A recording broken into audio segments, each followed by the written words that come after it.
Hey guys, welcome back to the Blood and Black Rum podcast. I'm Ryan from ColdSploitation.com, and I'm joined with my co-host Martin. How's it going?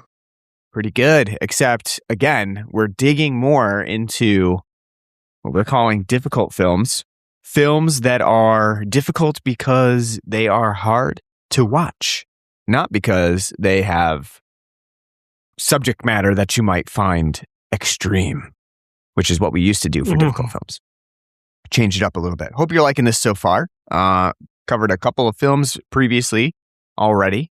Last week we did Showgirls, and we talked about how we didn't really find that film difficult, and it needs a revitalization and people to check it out. And actually, after we did that episode, because I generally don't do this, I don't read reviews after we watch the movie or anything. I kind of wait till after I've gotten all of my own thoughts out, and then after that I will go and just check out what other people were saying. And on Letterboxd, Showgirls does have a revival. It's got like a 3.7 rating on there. So a lot of people have been rating that super highly. I don't know if that's... a 7.3 or 3.7? 3.7 because it's on a scale of 5. Right? Oh, so okay. Yeah.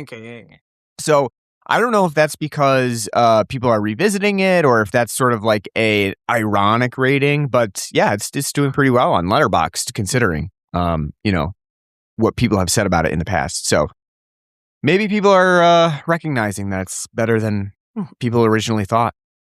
Also, I don't know. Also, check out our episode. It's one of our best. Just like the episode before that and the episode before that. They're all our best. Every new episode we put out is our best one yet. Yes. So certainly probably better than our first year. I'll say that. How dare you? We were just messing around with that one. How dare you? Seeing what things stuck. Shit on 2015's National Lampoon's Vacation with Ed Helms and no one else that you remember. I wonder if this episode today we will find the same appreciation for the movie that we're covering. Guess it's going to be open to interpretation as we get into it. But the movie that we're doing today is so like last time, we did a sort of cult film, but wasn't in the horror wheelhouse. Today we're doing one that's definitely within the horror wheelhouse. We've kind of been all over the place. So the first episode we did Plan 9 from Outer Space, 50s movie. Then we did Showgirls from the 90s. This one we're sending it back to 1977. And again, this is a movie that had a lot of expectations surrounding it because the first film was a, sensation. It blew people away. Often still called one of the scariest movies ever made. We haven't done it on the show, so I won't say whether we feel the same way about that first movie. Whether we actually think it's the scariest movie ever made or whatnot. But we're going to cover the sequel today. And we've also done a new sequel of this movie that just came out like a couple years ago. Probably like 3 years ago now? Did Believer come out?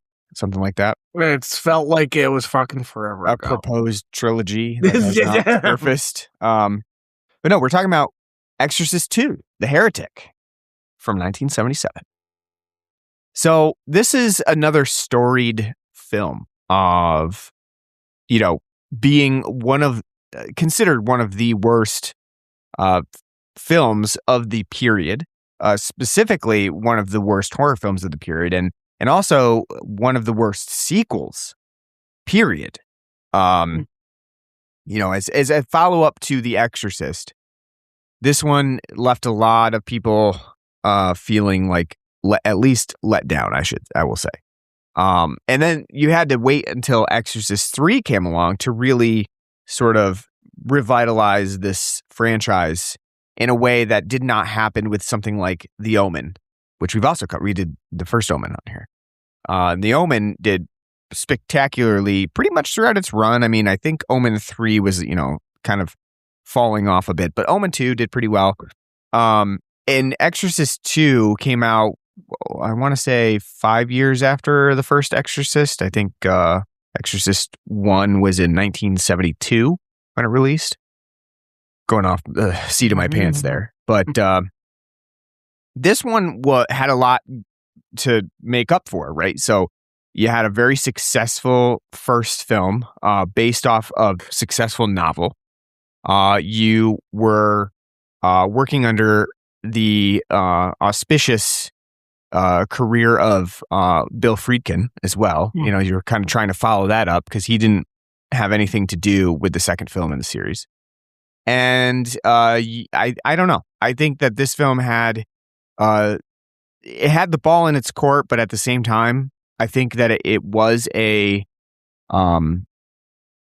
it certainly had high expectations that it probably could not meet, regardless of the film that it put out. Right, like regardless of if this film was really not as bad as what critics at the time had said about it, I don't think that it would have done well regardless. What do you think?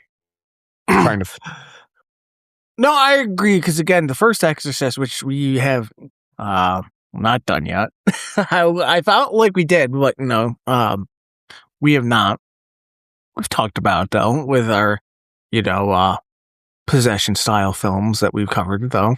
The Exorcist is, and we're not adding anything to it, is one of not just the best horror films ever made. It's one of the best films ever made. Revolutionized storytelling, how horror is perceived, how horror can, make you feel, and really, a well done, well received, amazing, little trinket that's still within the zeitgeist to this day. It spoke to fear-mongering Catholics. Yeah. As well, right? Like literally time period. Literally taking Rosemary's Baby and like, woo, we're gonna, fuck you, Roman, gonna do one better. But yeah, so it's hard to follow up. The fact that there's a sequel, okay. I mean, it's horror, so I'll allow that in my head. Sure. The fact that Bill Friedkin's not there, not a good thing. The fact that I'll give this film credit on one thing only. It tries something different and tries to be something completely new and its own idea. With that, I'll give it props because that's originality, as everyone already knows, is a dead thing in Hollywood and media in general. Nostalgia is all the rage. So I'll give it props for that. But I feel like watching this film, the only person that took notes and was like, wow, what a fucking film, is Rian Johnson, because it's like his playbook for when they gave him, The Last Jedi, or, yeah, do whatever the hell you want, Rian. You can't fuck it up. And he's like, oh, watch. So, I get it. Because again, this film is a creation of a time when it with other films that we covered of the 70s, it's a film that could literally only come out during this time period. It's a sequel to a blockbuster hit that revolutionized film. And it does its own thing. It's a crazy fucking idea, and it's off the rails on coke. And nothing hits. So, you can understand why they waited until 1990 to make The Exorcist III. They kind of took this one away and we just single-handedly killed a franchise that we were thinking about. So it's just fun to see this because I can only imagine if I was somebody, a film goer in the 70s, being like, oh man, I've been waiting 4 years to see a sequel to the original Exorcist, and The Omen was really good. And then you go and you sit down and you see this and you're like, what the fuck am I being subjected to? So yeah. I think that's probably what happened. Yeah. Yes. Pretty much. I mean, I think you're describing the average theater going experience back then for this movie. And so much so that, as we talked about, as I stated, Exorcist III had to come and, sort of cleanse the palate, and that didn't happen for 13 years. That was Exorcist was untouchable after that in the franchise. It was, after Exorcist II, no one wanted to touch the series, and not only because of that, but because there was also lingering disputes around the originals.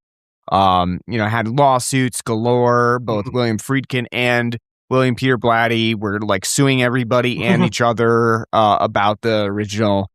So, it made it difficult to touch too. But certainly the Heretic coming out did not help things at all because, again, I think it's been a while since I've seen Exorcist 3, but I believe that for the most part, that just jettisons anything that came from Exorcist 2. They were like, nope.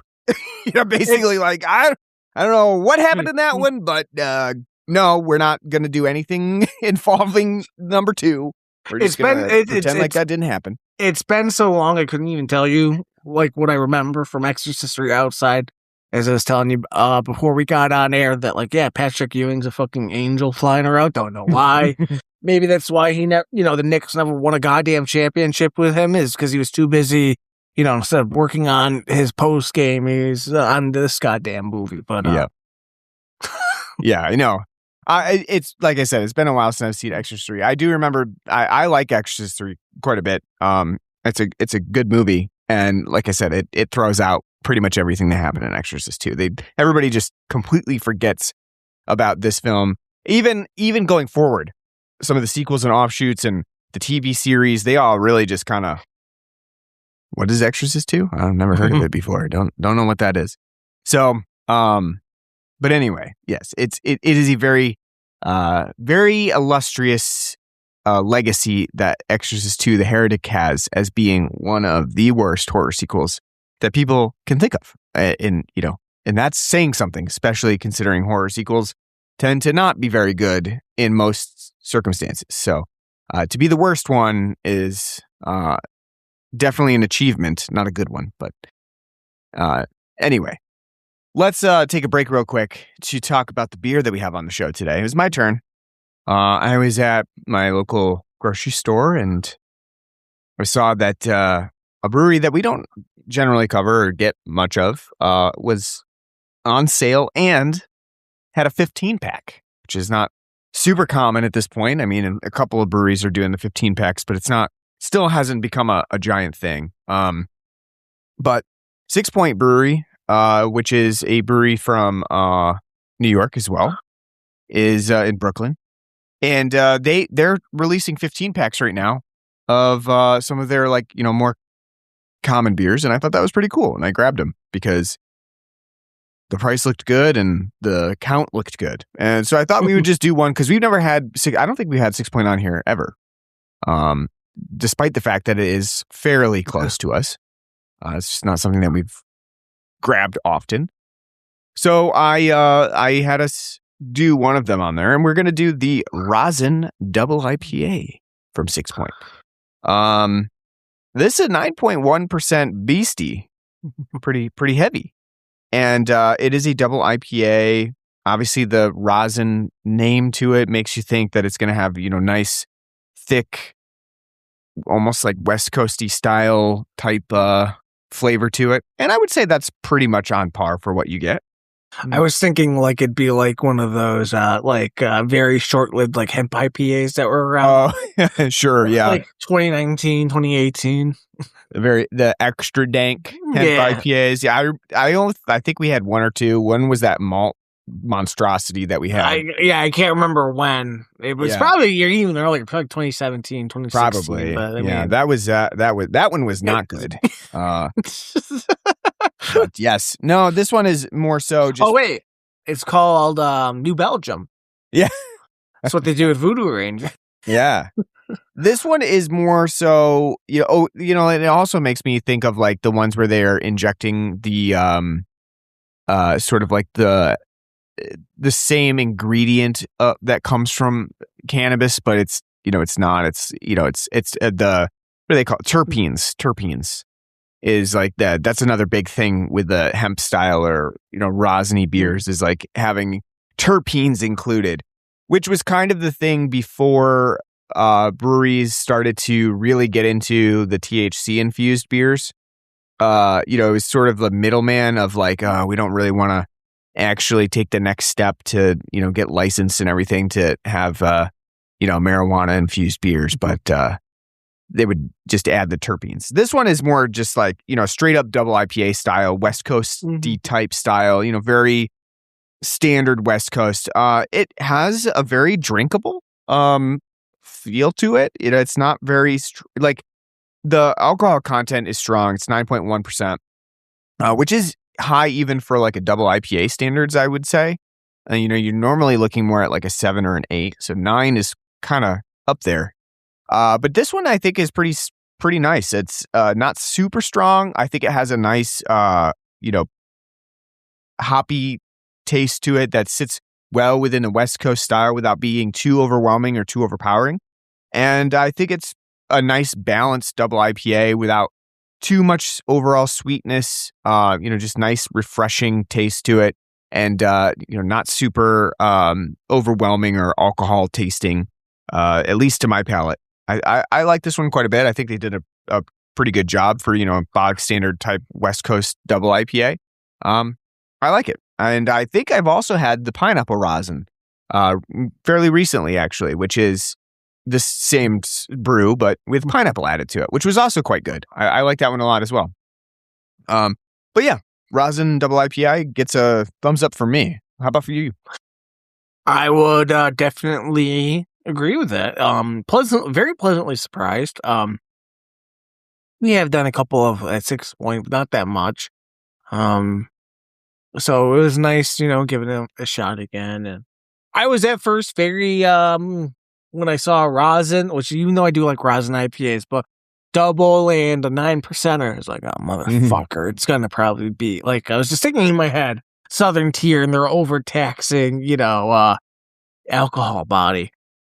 Drinking this, as you said, it is nice and refreshing because West Coast styles are almost completely dead for the most part. So it's nice to have like a pure classic early 2010s, style West Coast IPA. Mm-hmm. It has a nice rosininess to it. It is, as you said too, very drinkable, very easy going to the mouthfeel and body. Very nice and easy. I'm almost done, in fact, with the first one that Ryan gave me. It's delightful if you like that kind of style. If you like a big, bold, rosin, pine, I don't know. I didn't look to see what hops are in there. If you like that style, this is going to be for you. So check it out. If not, then stay away because it's, there's no fruitiness to it. There's no DIPA style to it. It's all unapologetically West Coast. So yeah. Like I said, pleasantly surprised. I would get this again. Probably more during the fall or late winter, around winter, because it is like drinking a Christmas tree. Mm-hmm. So, but yeah, it's definitely good. Thank you for the pick out. Yeah, absolutely. Yeah, I would, encourage to get the 15 pack if you have it around you. Might as well. Why not? I think there is also a unique style in that one. Which I think is just like a session IPA or session pale ale or something like that. Which didn't, wasn't really as interesting for me to cover, but I think this one's really good. I would definitely check out the rest of the 15 pack. From what I've had, it's been pretty good. I like what I've seen so far from them. So check it out. All right, let's talk Exorcist II, The Heretic. So first and foremost, this movie. You said the name wrong. What's that? The Exorcist II. The Heretic. The Heretic. Or you can say in a film by John Boorman, as the credits show right at the beginning there. And you're going, who? Yeah. Who? John Boorman? I don't know. Yeah, this movie. So again, this movie is like meant to be a direct sequel to The Exorcist in that it has Linda Blair in it as well, playing Regan. She's about 16 years old in the film, so it's been a few years that have literally passed, both from the time The Exorcist released and when Exorcist II takes place after The Exorcist. And it uses a lot of, information and follow-up to the original Exorcist. But it also kind of throws out most of the things about that movie that really made that movie stand out. So for one thing, this film, despite having an, exorcist in the name, does not have an exorcism, really. It's not, it doesn't focus around an exorcism. It very rarely focuses on the demon Pazuzu possessing anybody. And it also, notably, sort of strangely, the film mentions Reagan's mom, Mrs. McNeil, multiple times, and yet nowhere to be seen in this movie, as though she was like, no, thank you. Well, not only that, her and Damien Karras, like the main protagonists from like the first film, they're always like, Father Man, can we get Max von Sydow to come back? But like, couldn't get him. Yeah, so it's like it's exactly. Just, it's really funny, and it's like you trying to retcon him out of it, like it's just really weird, and like, yeah, they really it's super strange, like especially considering the fact that like the film is kind of it centers around Reagan, and so multiple times the film has to make note of the fact that like 16-year-old Reagan is like basically by herself. Living by herself. She has like an aide, whoever this one woman is that they have in the film. I forget her name, like the Sharon. Yeah. I thought at first she was like her lesbian.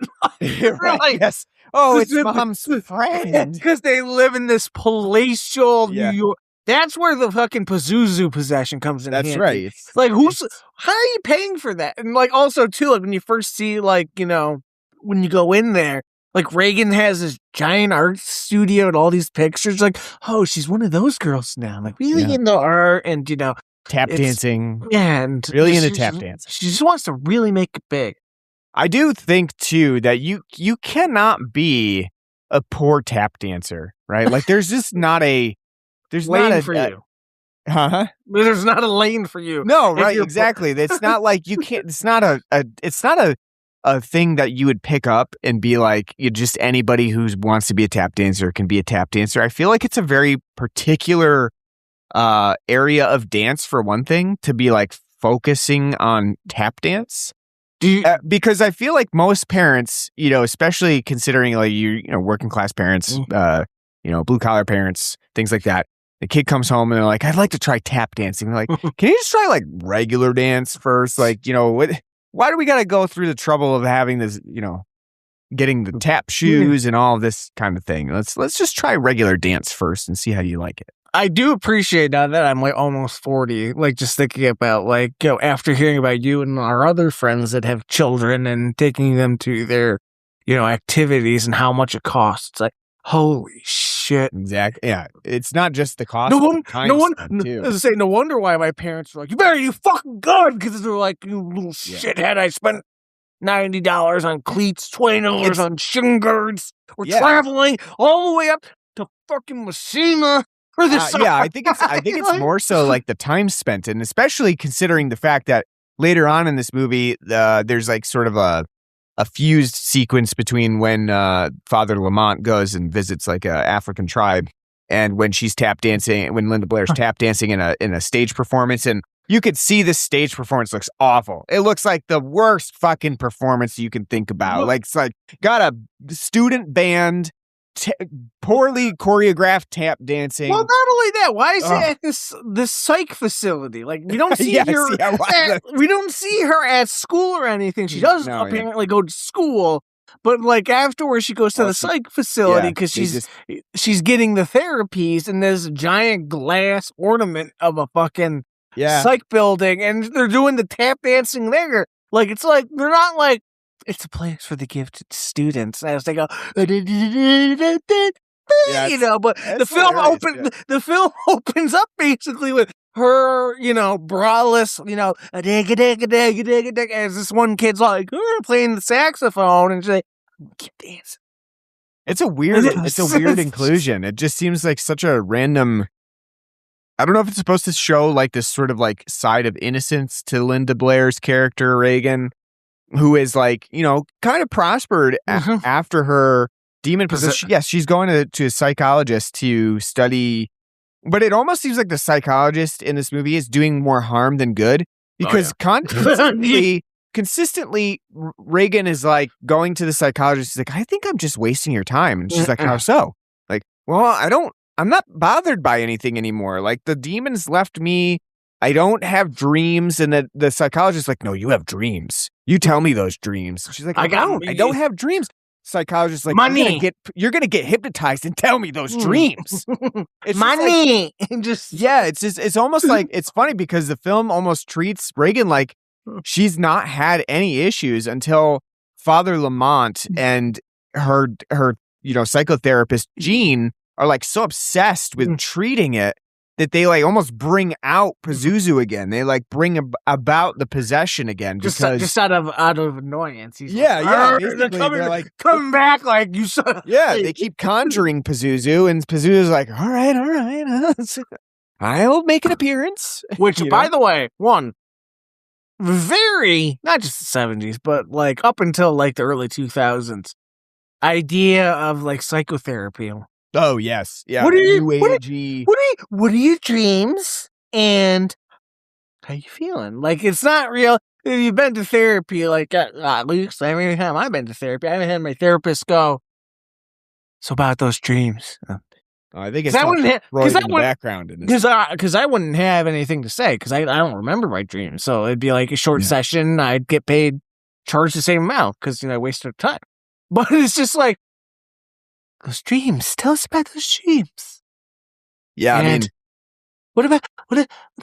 Have you thought about hypnosis? That's the other thing too. Is like the hypnosis. Have you thought about hypnosis? This is a very not only just the idea of the psychotherapy itself, but the setting. Like you mentioned it a little bit. This like very strange, ornate. Psychology department that has all open windows. You could see in every other room. It's like there's like reflections of mirrors. Like I would feel like for most patients in that area, that would be overwhelming. That's like chaos, especially for someone who like you have the little girl who's like, I'm autistic. It's not funny, but it's hilarious. It's kind of hilarious. The delivery of like when the little girl comes out talking to Reagan, and funny. She's like, "You can understand me." It's not funny in the sense that like her going like, no, yeah. It's funny in the sense of like, whoo, like, yeah, it's like it's not like it's just like how many people in the 70s were like. I know what autism is. And it's like... Let alone a little girl. So, like, I guess props to the film for being inclusive on that part. Yeah. Trying to get that in there. But two, just for being like, kid can't speak, she must be had fucking that autism that's new now. Like, I feel like it could be turned into... It's not been mined for a meme, but it could be. It totally could. Especially because... autism memes and ADHD memes are big now. Well, that's how I also diagnosed myself. That's right. Meme economy. We're making a lot of money. I think but that would require people to watch this film. So that is true. It's true. It's where the rubber meets the road. Like I said, I'm not laughing about the subject matter of autism. I'm laughing about how the film kind of delivers that. It's sort of you don't have to clarify that. If people don't understand it, then they got a problem. Because it's like I said, it's literally blunt. Because like she can't talk, and like Reagan's getting her to talk. And we find out, like, it's Pazuzu, making her do things. But at the same time, she's like, hey, like, yeah, it's not like, the film's not being generous. Like, they might as well just had her running around with a train afterwards. Like, woo! Yeah, right, yeah. But I think what I was getting at there is I feel like this place is kind of utter chaos especially for a person with autism it's like a preschool. Kind of preschool. And it's just, it has this very 70s new agey style of display, how it displays like this office. This is a thing that you would see quite a bit in 70s movies that sort of imagined these psychotherapy areas, especially psychotherapy areas that were specializing in more supernatural elements or like sixth sense elements, stuff like paranormal. It's very, very, very reminiscent of things like that. And I was actually kind of surprised to see This film is very reminiscent of Firestarter, but Firestarter would not release until 1980. So this was actually sort of ahead of the curve here in terms of presenting this sort of paranormal research society. You know, I was kind of thinking of Michael Ironsides in Scanners. Yeah. Like that's kind of the same look too. Yes. A little bit more pea green early 80s, but like the whole set has that very like weird, cold, calculating like what is this place? They don't even say what the hell it is. You know, not really. Yeah. You know from watching the film that it's some kind of like mental hospital and facility, but at the same time, they like everyone. It's like Xavier's house for mutant children. Like that's she's true. Basically like, oh yes, come here, Cyclops. I can train you to use your heat vision to destroy things. And right. It's just. But I think like this whole idea, this new age psycho babble that it gets into, is really where the film starts to lose like any sense of control over what it's trying to do, over even being part of the Exorcist franchise as a whole. I mean, at this point, I think we're being generous in saying it's a franchise. This is a sequel to the first film. But the connection here to this first film is very, reluctant to even, it wants to use the information from the first film, but it really wants to chart its own course. And I think that's part of the problem, is that there's really the course that it's going on is very muddled. This new age babble about, this sort of auditory, hypnosis that they're doing, where you have to listen to the tone and bring your own hypnosis down to the tone and sort of enter into the room of the person, the psychological room of the person. It's all just so much claptrap that's added into this movie that really is. The film is constantly. You've been waiting a long time to use the word claptrap. Claptrap. And the film is constantly struggling to even explain what is going on with these types of psychological things. And the further it goes, the more complicated it has to get about like, we'll use a synchronizer and the brain waves and tones and you can see into the psychological room and like, oh, but you have a connection there and you need to be careful with that connection because you might damage someone's brain. It's so messy. And by the end of the film, I think they've really thrown out this whole idea because it doesn't even make a whole lot of sense when they can make connections in their mind without using the synchronizer. It's all just bullshit. And, it's really, I think, where the film starts to go on a very long tangent that doesn't really come to any conclusions. I don't know if you felt the same way, but like I was okay with the film up for like about 20 minutes or so. I actually think that the first part of the movie where they do the synchronization and they see the sort of the reflection in the window of, back to like a possessed Reagan with Max von Sydow. I think that's kind of a cool idea. Like, I like that, the whole overlay of like seeing the demon offset amongst them in the room. But I think post that point, the film really just runs off the rails completely. It has no idea where it's going. I like it more when it's like the whole idea of the, like psych eval, fine with. I think that actually works really well because our exorcist in chief, Father Sweating Scotch, is evil. Everything, we reject the world now. Everything is evil. You don't wear bras, and there's this thing called antidepressants now. The world, so like it could have like a something interesting to say. But the fact that they don't actually go do anything with that kind of juxtaposition that they set up in the first, and they go into, what, you don't know this hypnobabble bullshit? What silly idiots you are. Like, they just act like the fact that they act like this is like already proven technology. Like, you haven't gone to your therapist and had a hypno hiccup, what are you doing? So it's just, it's just like, it's such an obtuse idea that it's like, not only that, the fixation the film has, again, on like, well, Father, we gotta find Father Marin. Like he was the grand, the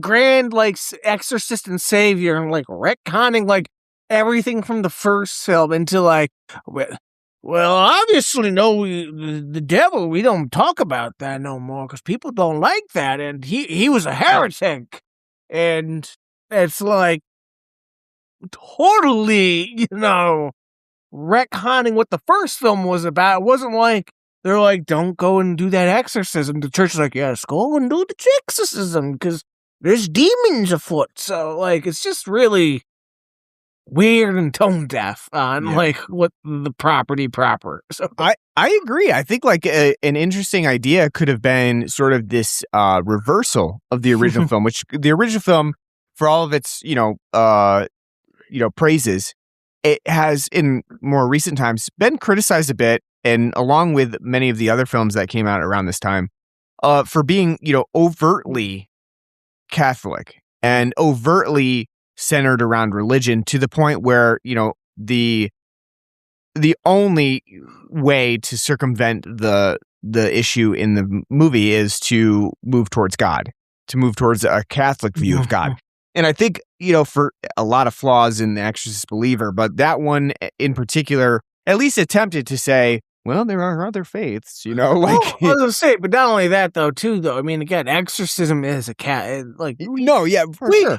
We good-loving Protestants don't believe in that papist shit. No, so. I agree. I mean, I think, especially for The Exorcist, point taken, exorcism is a Catholic thing. So, of course, it's going to have some, Catholicism baked into it. But I think at the same time, it was very much, that particular, that was the only thing that could save you, is the faith in Catholicism. And here, and I think they could have gone a little bit of a different way there, in that they do make a very big point of saying like Father Lamont is living in sin right now. He has been told by the cardinal, hey, you're too into cut that shit. Yeah, knock it off. We're putting you, we're taking you off this case because you're too close to it. And he continues to investigate, and he goes to Africa anyway. And so I think that an interesting point is that, you know what, maybe he's finding things here, and he's sort of swayed by his religion into a belief that may not be here, right? Like, because again, it would have been very interesting to explore the fact that they are bringing out this demonic possession in Regan, who has, for the most part, in every part of the film that we see before they start meddling in her life, she's fine. She's doing well. She's interested in boys. She's doing tap dancing. There's nothing wrong with her life at this point. And actually, she's even doing some good. She's able to reach out to people who maybe need help. And so the fact that they, kind of get involved in her life and sort of start meddling in it and start bringing out this demonic possession would have been an interesting idea to explore from a more, maybe paganish type ordeal that it may not necessarily needed to have devolved into the Catholicism that we get from this movie. I think that, I really wish that they hadn't focused so much on sort of the other parts of the Catholic faith, like going to Africa and seeing these African tribes performing Catholic rituals, and which is very at first, at least I don't know if it was the same for you, but I felt like are they even Catholic? What are they supposed to be like? Because they don't have up until at the very end, you don't see crosses and stuff. It just seems like Santeria, voodoo, hocus pocus type shit that maybe ties in, because again, you think about it, the idea of, especially from a Christian perspective, there's Christ and God. Pazuzu doesn't really exist. Calling him King Pazuzu, you wouldn't call him King Pazuzu. because that's, if he's actually a demon, you wouldn't like give him a titular like that, raise his spirit up. So, the idea that like I think the idea, like, if they were going with the idea of like, okay, there are demons and spirits out there from like different religions and beliefs. We know about that.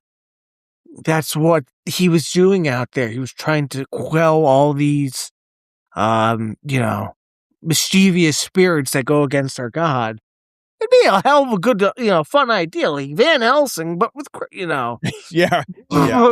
But it doesn't. It's just like, oh, Pazuzu, so it just seems really weird. Like, why is Pazuzu going down tracking this kid in Ethiopia to, like, it just, and the whole locust. It's just really stupid. I think that the biggest problem too, besides the fact, that the film itself is kind of lost in its own ideas, is that it's got two very, like you said, obtuse ideas going at the same time. The first one we've talked about is like this psychobabble about, getting into each other's heads and psychological rooms and stuff like that and being able to see dreams. The second is the locust idea, and that there's this very elaborate locust, metaphor about how locust swarms work and how, there are certain locusts within the swarm that can help stop this, swarm from forming, and all they need to do is like brush wings, and so it's sort of like this idea that's supposed to be a simile between how Reagan brushed with Pazuzu, but was able to, come away from that because she's a healer, and it's very much it's so muddled that the film really struggles to even get those points across. So like you almost need to like I'll just shout out the Wikipedia page for this, because the plot synopsis on the Wikipedia page is so much more focused and elaborated on than the film actually even goes into. Whereas like I feel like the Wikipedia page is almost doing its own job of researching the information and sort of presenting it in a way that the film doesn't even do, because it struggles so much with actually even understanding and trying to verbalize what it's trying to say about the locust swarm. It's so like having those two things together is just a recipe for disaster, because you just don't have the time and the patience to go into the ideas that are there. I think it was a mistake to have both. You could have one or the other. I don't think you can have both. It's just too convoluted at that point. I don't mind the locust swarm metaphor, because it does tie in with the plague and Well, maybe if it didn't look like shit. Yeah, no, that's true. I think John Saxon's Bees does a better job than this film. I love that ridiculous locust that they show multiple times, like flying in the forefront of the camera in the background. 20 minutes of this film could be cut out by that. Why do we need to see the fucking Pazuzu the bug flying around like an animorph? Woo! It's fucking stupid. Like, I get the idea, locust plague, but at the same time, dumb. Absolutely fucking stupid.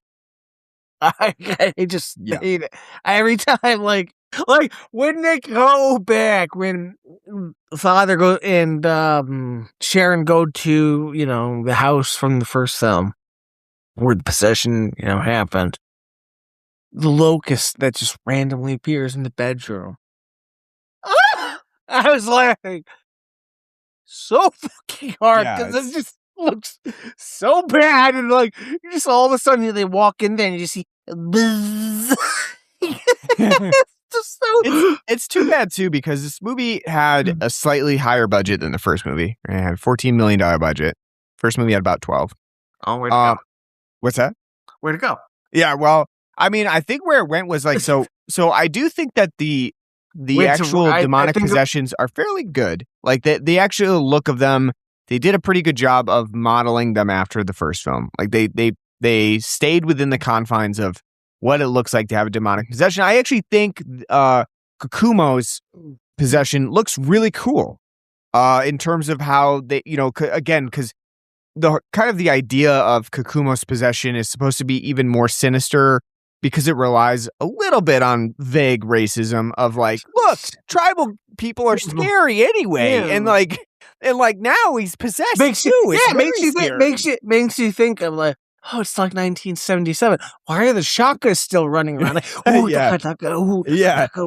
it kind of relies on that vague racism of like Ethiopia. Hold on, it's also ruined by the fact that like even though like it is cool in the effect, but at the same time you have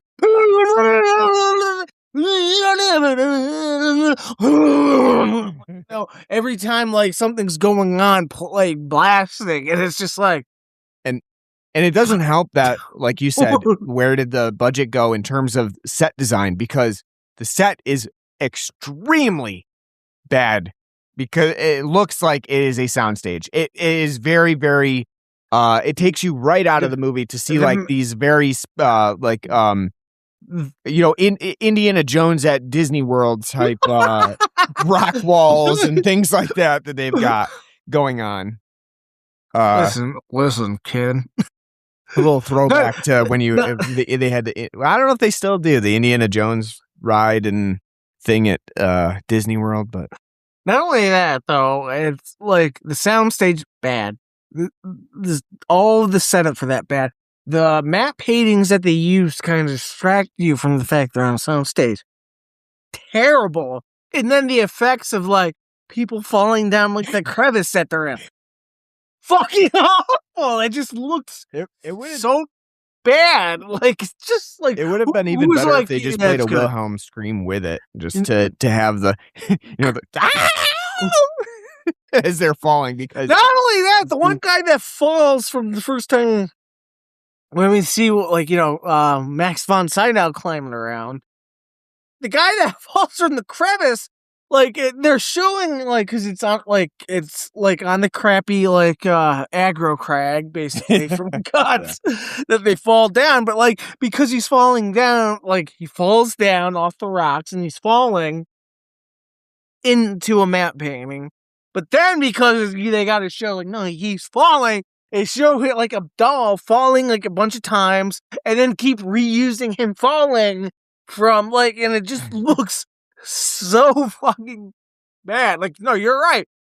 It would have been a hell of a lot, and I know you said it jokingly, but it would have been a hell of a lot more effective if they just showed him like, ah! And that's it.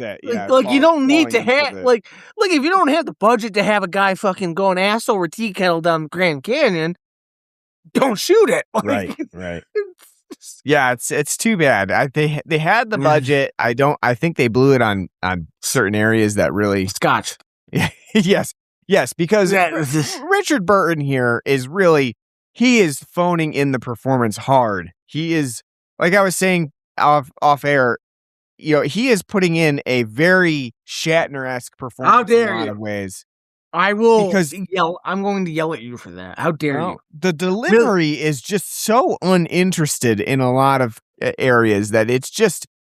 I think what I was saying is as Shatner is like the punctuated phrasing is more just Richard Burton not caring or not even understanding the dialogue that he's been given, so he's just delivering it in just such a flat affect. I don't know because I can't tell off the top of my head if I've seen any films with Richard Burton in it, but at the same time, because this film as a whole is so inept, I think that could be more like with Showgirls, like a John Boorman effect of like he's not Richard's up there like show me your little sick girl boobies. Wait, hold on, is that good?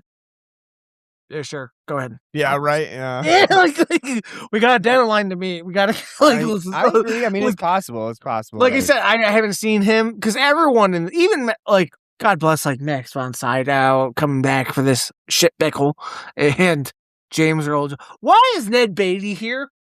Yeah. Is that where the money went? Like, is Ned Beatty in his 3-minute role? Like, like, I feel bad because, like, Linda Blair does do a decent job.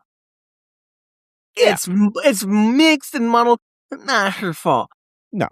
Richard Byrne totally phones it in, but again, is that the direction, or is that, him just 3 scotches deep into, the thing? Max von Sydow is all, like, off to the, he just gets flashbacks. Yeah, really. So it's like, whatever. James Earl Jones does, like, the best performance because he's in it for 5 minutes, so you get Darth Vader at, peak Darth Vader. Kitty Wynn is just, like, hysterical, and then Louise Fletcher is either engaging and smart or incredibly dull and wooden. Yeah. So it's like, I don't know, like, if it's the direction or not, because again, Louise Fletcher is Dr. Jean Tuskin. She's either, like, on point and, like, making good points and active, or like, what are you talking about, Father? Father, have you ever thought about being with a woman? Yeah. Yeah. I think that part of the problem is just like you said, the overall direction, the overall story of this movie. I believe is most likely, it was cut up a lot or revised and edited many times. It just seems like this movie suffered from a lack of direction and a lack of, like, they had a lot of ideas, but they didn't really know what to do with them. I think that the intention was probably to go back to the house more than they actually show, because we only get, like, those 2 sequences. You get that one where it's really kind of wasted to return to it. Mm-hmm. It's very, very thrown away scene. And then the second one is at the conclusion. I feel like there was maybe they meant to go more back to the house, and it would have made more sense because then Regan would have been with her mom. I don't really know what ended up happening with that idea, but ultimately, there's a lot of, like, these storyline beats that don't go anywhere. A good example of that is Regan having a ridiculous rooftop that she keeps going back to. For some reason, it has, like, birds on it, and that's really not dived into at all. I would say that this building has to be architecturally unsound. The whole rooftop has only, like, railings every other 5 feet. So that seems like a significant hazard. I can't imagine that was under code, but, like, I don't know what they were doing with that part of it. I don't quite know why they include. It was the Carter years. They didn't have time to care about the code. They had a gas crisis. I don't really know why the film has Sharon in it either. Very wasted character. Somebody has to watch over our, I guess, yeah. Very, I agree. It's not that, like, again, it's not that Kitty Wynn's bad per se, but I think instead of, like, making it the taboo, like, she's about to turn 18, guys, get your boners ready. So just make her, be 18, 20, and she's living alone and, going to college, right, and going to the psych facility. It was like, the film relies a lot on the whole, like, Lolita fetish and idea, which is very for an idea because they hint at it throughout the film. Not only, and as you'll say, because this is like, let me steal your spotlight. Yeah. But not just the way that they, shoot and film, her throughout the film, but the fact that, like, they hint about Johnny Cash, the father, being like, I have thought about the woman, and yeah, I mean, I think that, like, again, it feels like a Linda Blair fetish movie. It's very, it's really creepy when you really stop and think about it, because, Linda Blair's primary role was in The Exorcist, playing a young girl. And here she's not even 18 years old yet. At least in real life, she was not 18 years old.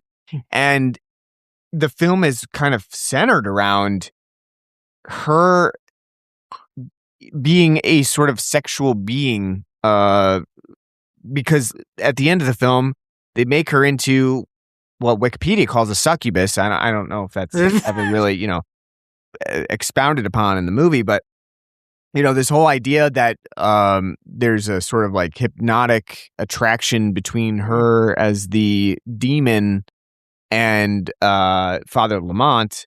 I don't really think the film needs that. I think that's like way over the top for the reading of the movie that we don't like, and that comes out of nowhere too. That's like all of a sudden it's sort of like, oh, and hey, the demon will be Linda Blair in sexy negligee, and Father Lamont will be super attracted. And I like again, especially because sorry to interrupt, but especially because they don't put any effort into him, like showing lust and be like, no, and like they have the little like talk of like where Gene's like, I'm divorced.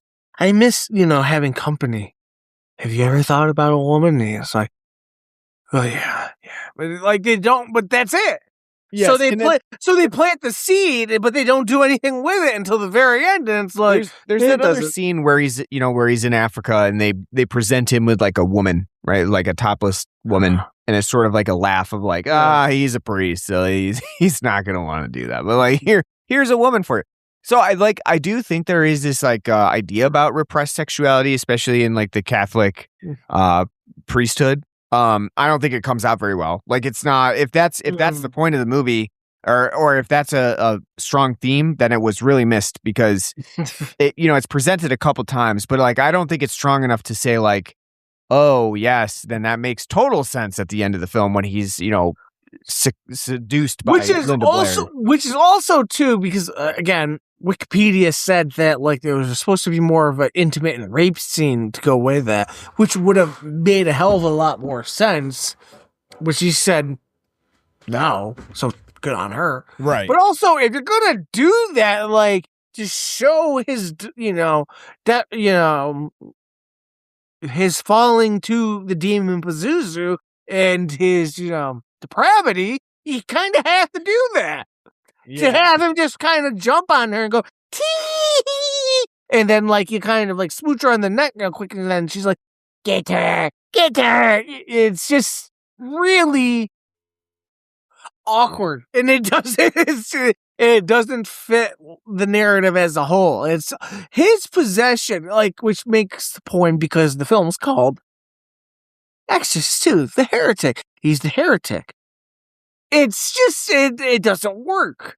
Like, because it's all very just stilted and... Yeah. It never really comes to fruition. No. I think that's part of the problem with the direction is just never really manages to make much sense of the overall proceedings. And I would say, too, that, like, this film is really plotting for a 2-hour movie because it has to deal with all of that information. So halfway through the film, I thought I was done. Right. I was like, look, checking the timer, like, oh, gotta, or what? Yes, I mean, again, like you don't have, like you don't have these exorcisms that the film is sort of promising. You don't have the main idea or the main point of like what the franchise is meant to be about, and so it really feels like it has no identification to the rest of the franchise, or to, I mean, I guess at this point, the first film, but. It's still, it just doesn't really feel like it has much of an identity on its own. But yeah, it doesn't really manage to conjure any of the ideas of the first film either. It's sort of weird in between.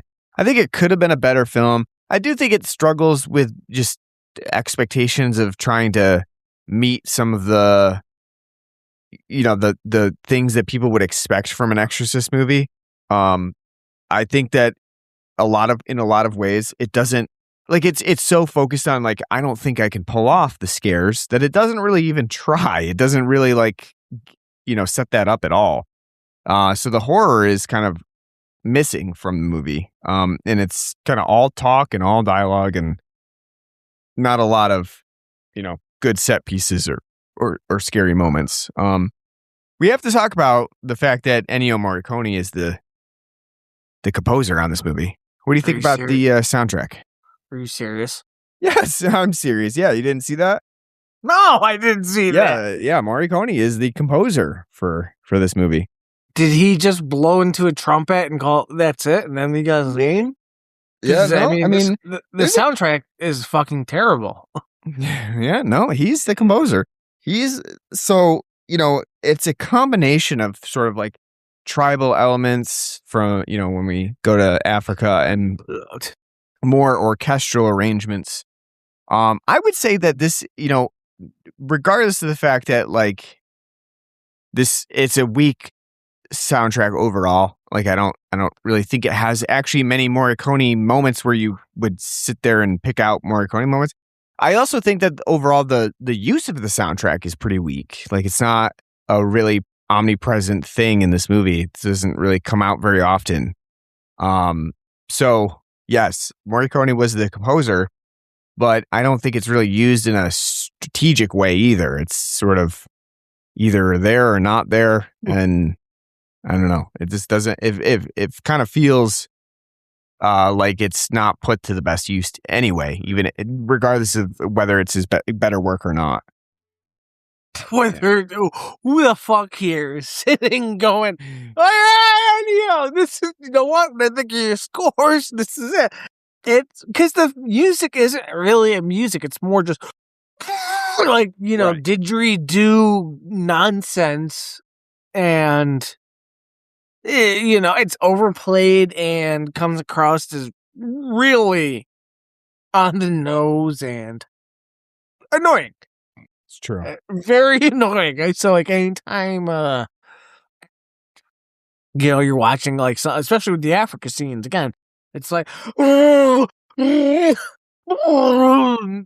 just like just let the moment happen. You don't need to do that. That's true. Okay, so I'm ashamed for poor Ennio. Don't know what he got paid for that, but wasn't enough. Hopefully it was good.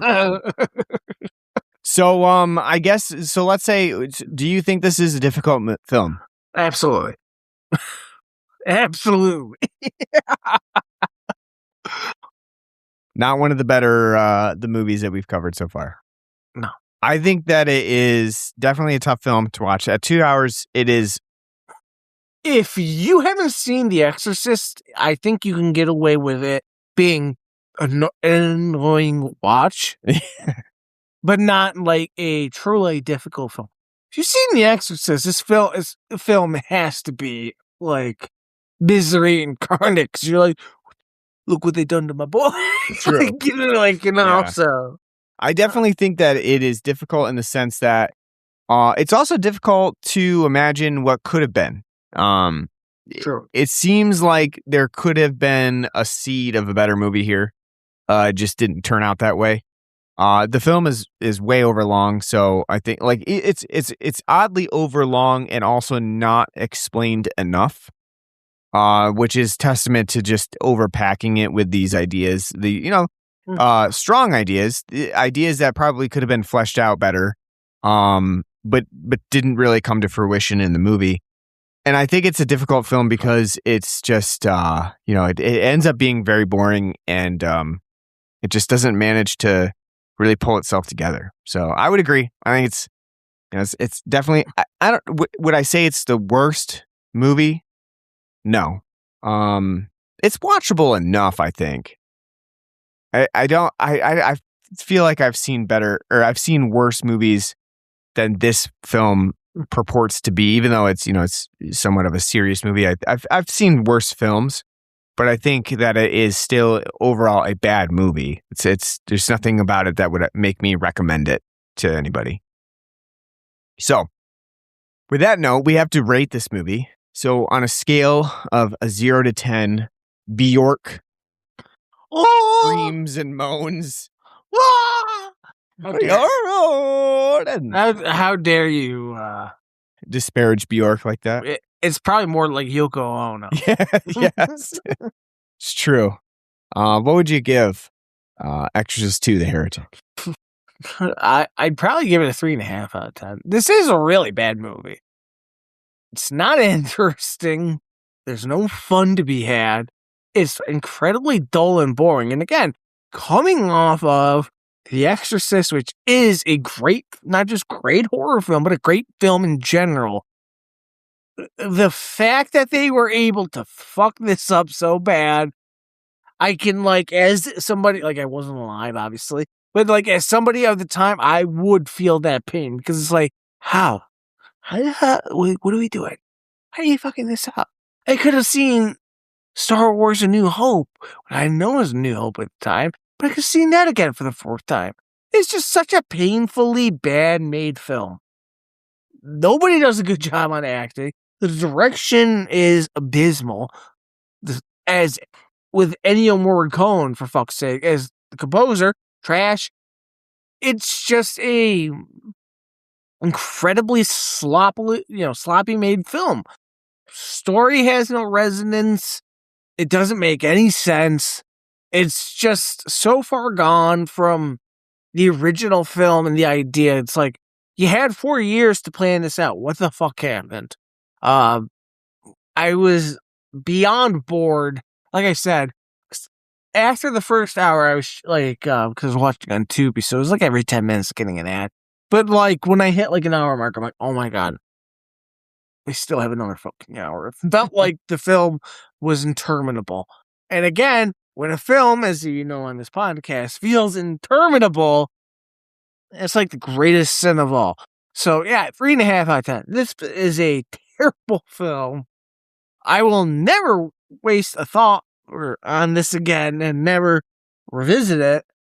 And I can see how it kind of got, pinned as one of the worst films of all time. Because if you're going to follow up one of the best films of all time, to have this be the film that follows it, it's, you're going to be in pain. So yeah, 3.5. I don't know if I would go that far. I'm going to give it a 5 out of 10. I think, like, it's all right. Like, I feel like it's watchable enough.